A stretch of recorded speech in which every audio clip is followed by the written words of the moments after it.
Bonjour à tous, bienvenue sur chinatech.fr. Aujourd'hui, nous allons découvrir ensemble une tablette Android, la Honda V10 Pro. Voilà donc l'emballage du produit que j'ai reçu de la part de Gearbest. On va le déballer donc tout de suite ensemble.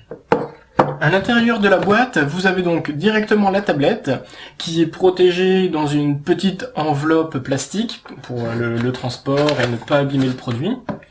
Et derrière, vous avez dans le petit carré ici que vous voyez, le chargeur pour recharger cette tablette. C'est une tablette 10 pouces, avec un aspect métallisé total à l'arrière, un capteur photo 8 mégapixels et un 2 en façade. Et vous disposez sur cette tablette d'un bouton Home avec lecteur d'empreintes intégré. La tablette a une compatibilité Wi-Fi B, G, N, AC sur les fréquences 2,4 et 5 GHz. Vous avez bien entendu le Bluetooth, la possibilité d'ajouter une extension mémoire à cet appareil si vous souhaitez augmenter la capacité de stockage. En parlant justement de cette capacité de stockage, on va rentrer un peu plus sur le côté technique de la tablette. C'est une tablette qui a un processeur 2 GHz, 4 Go de RAM, 64 Go en stockage interne.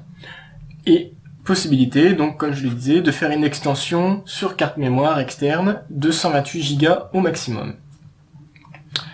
Sur le côté gauche, ici de la tablette, vous avez le haut-parleur, la prise jack et le fameux port mémoire. Sur le haut, vous disposez des boutons Power et Volume, et sur la droite, vous avez la possibilité de brancher la prise ronde du chargeur, donc une prise spéciale pour cette tablette, un port USB et un mini HDMI.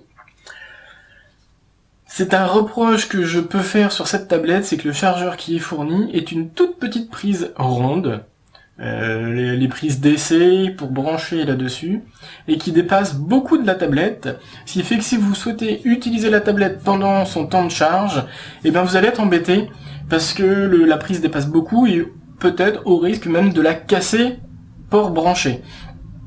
Heureusement, vous avez une deuxième alternative pour la charge, c'est d'utiliser le port mini USB qui se trouve juste à côté. J'avoue ne pas comprendre, du coup, le propriétaire et fabricant de cette tablette, pourquoi avoir donné un chargeur avec une prise ronde, un peu spéciale, on va dire, qui sort de l'ordinaire, alors qu'on peut très bien utiliser le port USB interne. Concernant cette tablette, déjà, au premier toucher, premières impressions que je pourrais vous donner, c'est que je la trouve assez cheap. Elle a beau être en métal, je trouve que le métal derrière fait un peu plastique, c'est pas agréable au toucher, on a un peu l'impression qu'elle est fragile, mais j'accroche pas.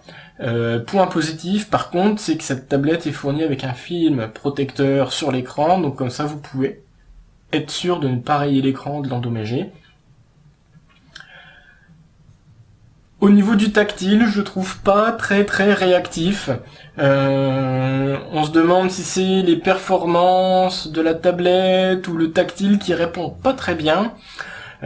J'avoue pas avoir été séduit au toucher et à l'utilisation du tactile, surtout quand on a le clavier, quand on essaye de taper des longues phrases. Je trouve que ça pêche un peu, et au niveau du lancement des applications, etc., j'ai l'impression d'avoir des petites saccades sur l'interface, qui est un peu déplaisant. Vous avez en plus une tablette qui tourne sous Android 6, alors vous avez déjà la 7 qui est sortie, donc la version d'Android est un petit peu vieille, et au démarrage j'ai essayé de mettre à jour, pas de mise à jour possible.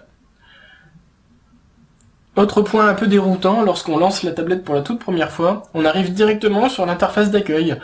Rien, il n'y a pas d'aide à la configuration pour ajouter vos comptes Google, ou paramétrer votre Wi-Fi, etc. Il n'y a rien. On a l'impression que cette tablette avait déjà été utilisée. On la sort, et puis voilà, il n'y a rien du tout de configuré. C'est à vous d'aller directement dans les paramètres d'Android pour rajouter vos comptes, etc.